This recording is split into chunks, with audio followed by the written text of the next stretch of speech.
Oil heat అయింది. ఇందులో onions వేసుకున్నాము. ఇందులో బాగా కడిగి పెట్టుకున్న చికెన్ వేసుకుందాము.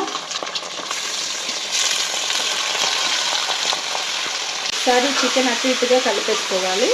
ఇప్పుడు మనం ఇందులో 1 కప్పు పెరుగు, అల్లం వెల్లుల్లి పేస్ట్, గరం మసాలా, ధనియాల పొడి, పసుపు, కారం, సాల్ట్, కొద్దిగా మెంతాకు, కొద్దిగా కొత్తిమీర, 2 బిర్యానీ ఆకులు, 4 లవంగా, చెక్క,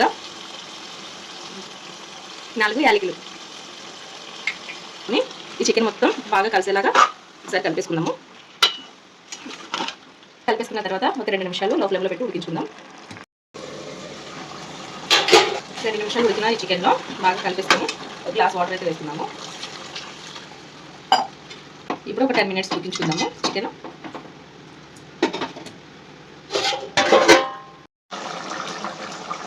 ఇలా అయితే ఒక చిన్న నిమ్మకాయ వేసుకోవాలి. లాస్ట్లో కొద్దిగా కొత్తిమీర వేసేసుకుంటున్నాను. లాస్ట్లో చిన్న బట్టర్ అయితే వేసుకుందాము. అంతేనండి, చికెన్ కుర్మా అయితే తయారైపోయింది. ఇది చపాతీలోకి, రోటీలోకి, రైస్లోకి అన్నిటిలోకి కూడా చాలా టేస్టీగా, చాలా బాగుంటుంది. మీరు కూడా ట్రై చేసి చూడండి. నా వీడియోస్ మీకు నచ్చినట్టయితే లైక్ చేయండి, షేర్ చేయండి, సబ్స్క్రైబ్ చేసుకోండి. Thank you friends.